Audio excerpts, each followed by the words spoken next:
Hey guys, a friend of mine asked me how do I bind my keys, so I thought I'd make you a video, show you how, and particularly how you can do it without needing to buy an expensive mouse.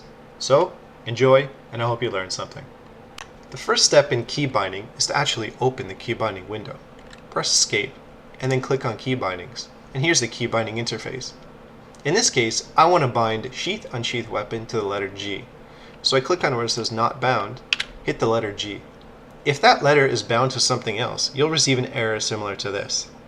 Zit move down function is now unbound. If that's what you want to do, that's fine. Click OK, and now I can sheath and unsheath my weapon at will. Personally, I use Bartender to bind my keys and move my bars around. So we'll open up Bartender and then click on where it says Key Bindings. This allows us to change any of the key binds we currently have. It's really simple. You don't have to go through the key bindings interface. You can do it on the fly anytime you wish. For ease of explaining how I do my key binds, I've made the bar nice and large. First thing, let's talk about movement. If you're watching this video, then you probably know what all the default movement keys are, so I won't even insult your intelligence by going over them. What I realize is that I don't use them all. I don't use backpedal. I don't use keyboard turning. That's just ridiculous. I use W to go forward, hold the right mouse button to look around, and I use Q and E to strafe. That's all you need. This frees up a lot of buttons for me to use for attacks. You can see on my bar here the keys, numbers, and letters I've got bound, including tilde. That's the funny little key to the left of the 1. Place your hand on the keyboard and you'll understand why I use these keybinds. They're really easy to reach. Keep in mind that I made this video assuming that you don't have a Naga mouse or some gaming mouse that has many different keys. In fact, you can use these keybinds with no special mouse buttons at all. You can bind these attacks to whatever key or letter you want. It's really up to your comfort. For me, I find that A and D are really easy to reach when I'm moving around and fighting, so I tend to bind them to attacks that I use the most. Alright, so you've got your first bar bound. Let's talk about your second bar.